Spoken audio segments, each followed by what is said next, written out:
ইনশাল্লাহ আল্লাহর রহমতে বিএনপি রাষ্ট্র পরিচালনার সুযোগ পেলে সার্ভিস রুল প্রণয়নের ব্যাপারে অগ্রাধিকার ভিত্তিতে বাস্তবায়নের উদ্যোগ বিএনপি সরকার গ্রহণ করবে ইনশাল্লাহ। মুফতি মহিবুল্লাহিল বাকি অনুষ্ঠানে উপস্থিত দেশ বরেণ্য সম্মানিত ইসলামিক স্কলার্স, ওলেমা মাশায়েখবৃন্দ, বিভিন্ন রাজনৈতিক দলের নেতৃবৃন্দ এবং ইমাম খতিব মুয়াজ্জিন সাহেবগণ, আসসালামু আলাইকুম।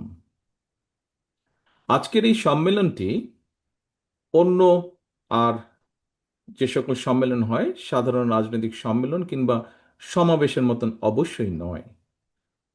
আজকের এই সম্মেলন রাষ্ট্র এবং সমাজে এমন মানুষরা উপস্থিত হয়েছেন কিংবা আমরা যারা এই সম্মেলনে অংশ নিয়েছি, আমাদের প্রতিটি বিশ্বাসী মুসলমানের একটিই চাওয়া, একটি আকাঙ্ক্ষা, একটি প্রার্থনা, রাব্বানা আতেনা ফিদ দুনিয়া হাসানাতান ওয়াফিল আখিরাতি হাসানাতান ওয়াকিনা আযাবান নার।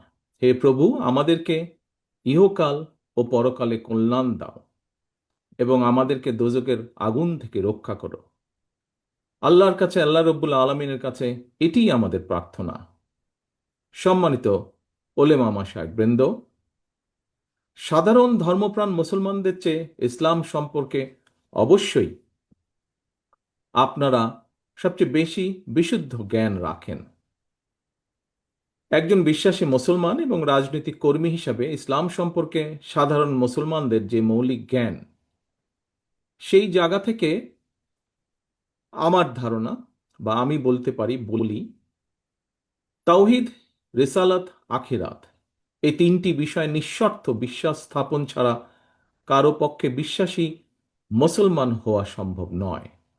আর প্রতিটি বিশ্বাসী মুসলমানের জন্য কালেমা, নামাজ, রোজা, হজ, জাকাত, ইসলামের এই পাঁচটি মূলনীতি অবশ্যই পালনীয়, এর কোনো বিকল্প নেই। তবে ব্যক্তি এবং সমাজ জীবনে এইসব বিধি বিধান, বাস্তব প্রক্রিয়া পদ্ধতি নিয়ে কিংবা হীন দলীয় স্বার্থে ইসলামের রাজনৈতিক ব্যবহার নিয়ে ইসলামিক স্কলারদের মধ্যে মাঝে মাঝে আমরা মতবিরোধ এবং ভিন্ন মত দৃশ্যমান দেখি। একটি রাজনৈতিক দল হিসেবে বিএনপি মনে করে আল্লাহর উপরে পূর্ণ আস্থা ও বিশ্বাস এবং মহানবীর শান এবং মান সমুন্নত রেখে ইসলাম নিয়ে গবেষণায় নিঃসন্দেহে কোনো বাধা নেই। তবে ধর্মীয় ইস্যু নিয়ে বিরোধ কিংবা ভিন্ন মত অথবা হীন দলীয় রাজনৈতিক স্বার্থে ধর্মীয় বিধানের উদ্দেশ্যমূলক ব্যাখ্যা কখনো কখনো সমাজে অস্থিরতা সৃষ্টির কারণ হয়ে ওঠে। সম্মানিত উপস্থিতিবৃন্দ, বিএনপি কখনোই ইসলামের মূলনীতি কিংবা মৌলিক বিশ্বাসের সঙ্গে আপোষ করেনি, ইনশাল্লাহ ভবিষ্যতেও করবে না।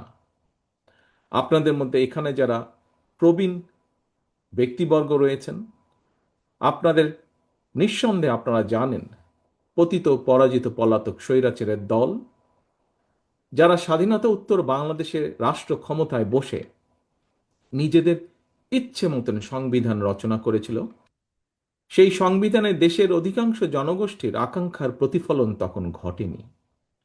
পরবর্তীতে বাংলাদেশের স্বাধীনতার ঘোষক বিএনপির প্রতিষ্ঠাতা শহীদ রাষ্ট্রপতি জিয়াউর রহমান রাষ্ট্র পরিচালনার দায়িত্ব পাবার পর সংবিধানে বিসমিল্লাহির রহমানির রহিম অন্তর্ভুক্ত করেছিলেন। সংবিধানে সর্বশক্তিমান আল্লাহর উপরে আস্থা এবং বিশ্বাস অন্তর্ভুক্ত করেছিলেন।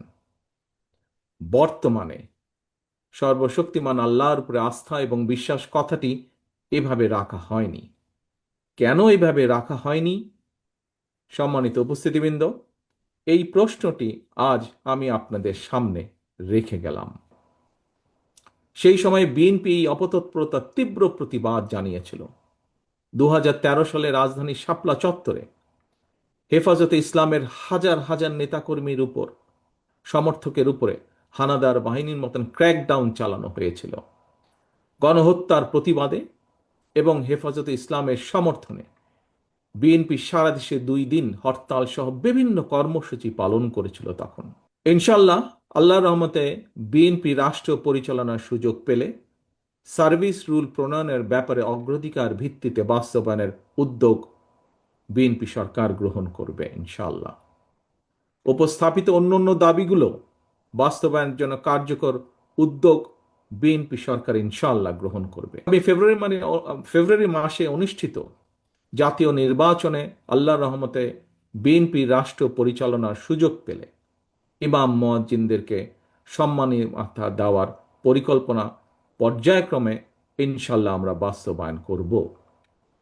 একই সঙ্গে ইমাম মুয়াজ্জিনদেরকে আর্থিকভাবে আরও স্বাবলম্বী করার লক্ষ্যে ইমাম মুয়াজ্জিন কল্যাণ ট্রাস্টকে শক্তিশালী করে আরও বহুমুখী প্রকল্প গ্রহণ করার একটি চিন্তা ভাবনা আমাদের রয়েছে।